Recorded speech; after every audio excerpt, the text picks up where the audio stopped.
Maintenant, il a quelques mois, 3-4 mois, et on me dit, oh là là, mais il tète tout le temps, il pleure, il prend pas le sein comme il faut, je ne sais pas quoi faire, qu'est-ce qui se passe?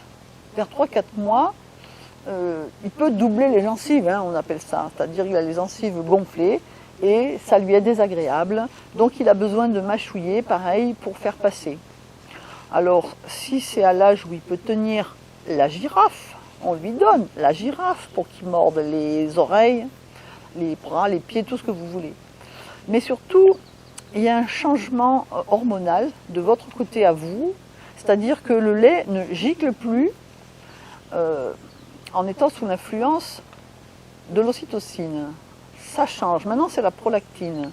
Et pour que le lait monte, il faut que le bébé tète, alors que d'habitude ça lui gicle dans la bouche, il n'a pas besoin. Et là il faut qu'il tète pour faire monter le lait. Et ça ne lui plaît pas. Alors il pleure. Alors on lui dit, bah, c'est comme ça. Tu crois quand même pas que ça va te couler dans la bouche toute ta vie. Et à ce moment-là, comme il voit que vous n'êtes pas inquiète, il va téter. Et là ça coule. Voilà, ça c'est une version. Il y a plein de raisons pour lesquelles un bébé va pleurer. Et c'est pas forcément parce qu'il a faim. Un bébé qui a faim, quand il pleure, il pleure. Ah, mais quand il a mal au ventre, il pleure aussi, mais il pédale avec les jambes. Et là, on voit tout de suite la différence. Donc quand c'est ça, hop, vous le donnez à son père, qui sera ravi de s'en occuper.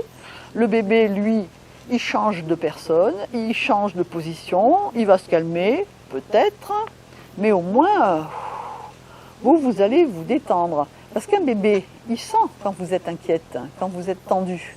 Et il pleure 2 fois plus. Alors c'est un cercle vicieux. Donc, débarrassez-vous du problème et du bébé. Donnez-le à quelqu'un qui a l'esprit libre, le papa peut-être, mais surtout les copines qui viennent vous voir, les grands-mères, les belles-mères, tous ces gens-là qui sont ravis de l'avoir dans les bras, qui vont faire joujou avec, et puis qui ont aussi l'habitude. Hein, qui vont dire « Oh, mais il a mal au ventre » et crac, elle te le met sur l'épaule pour qu'il puisse pédaler tranquillement et puis il va se calmer. Il y a une position aussi qui leur fait du bien, c'est à plat ventre, hein, plutôt que de les coucher sur le dos. Alors je sais que là, je vais me mettre à dos tous les gens de l'hôpital, mais il y a des enfants qui ne supportent pas d'être sur le dos. Donc on les met à plat ventre. On le met sur un plan dur. J'ai vu souvent mes patientes qui faisaient la cuisine avec leur bébé qui était très jeune, hein, dans le 1er mois, et elles mettaient leur fils ou leur fille à plat ventre sur le plan de travail. Lui, il essayait de se redresser, il braillait, mais enfin bon, pas de façon convaincante, hein, pendant que la maman s'occupait de faire à manger.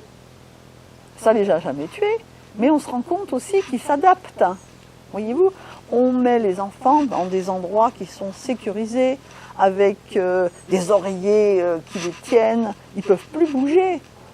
Et après, on s'étonne qu'ils aient la tête plate. Laissez-les bouger, ils risquent rien, ils ne vont pas s'étouffer. Ils ont mis 9 mois à se construire, des mois, ils sont là. Alors faites-leur confiance, mettez-les dans des endroits sécurisés dans le sens où vous êtes tranquille, vous, et puis avec un œil dessus, regardez comment ils s'agitent.